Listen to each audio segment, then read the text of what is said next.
Pasko. Ano nga ba ang Pasko? Sabi nila, ang Pasko ay araw ng pagmamahalan, pagpapatawaran at walang hanggang kasayahan na punong-puno ng pagkakaisa. Pero ito lang ba ang ibig sabihin ng Pasko? Yun lang ba? Siguro sa iba. Yehe! May mga regalo na naman kaming matatanggap. Yehe! Maraming pagkain ang ihahay. Yehe! Yehe! Yehe! Daming saya, no? Ito ang linyahan natin ng mga bata pa tayo. Gabi-gabi, gabi, dinig na dinig ang mga himig ng boses ng mga nangangaroling. Kasabay ng tunog ng kanilang instrumento gawa sa tansan at alambre. Na di mawawala ang katagang namamasko po.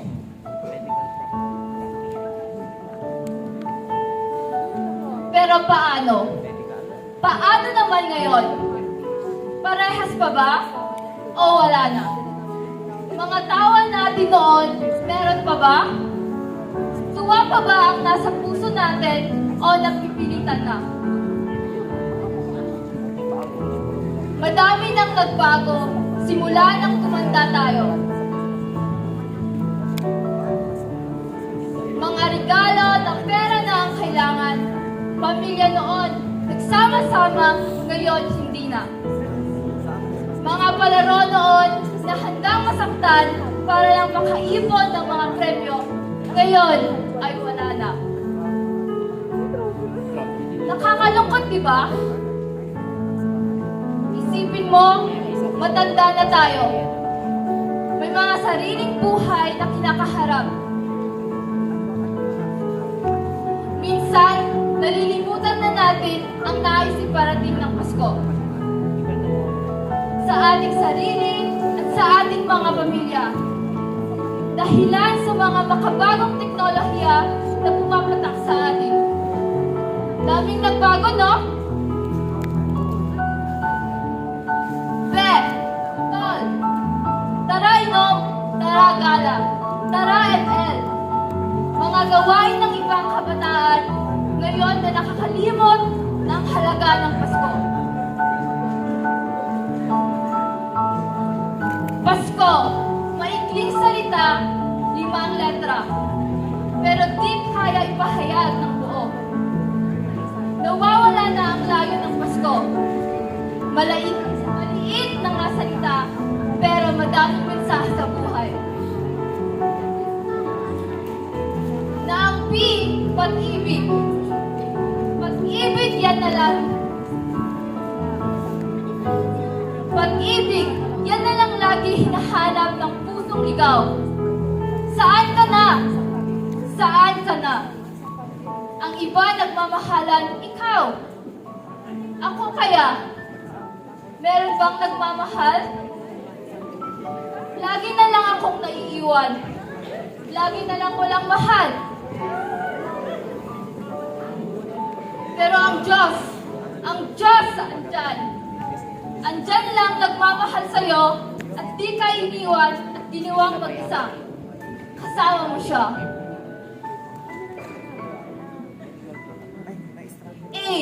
Alaala. Alaala na nakatatak sa ating mga isipan at mga puso. Mga alaala na laging gumigising sa atin kapag laging andyan ang lungkot. Pero asan na?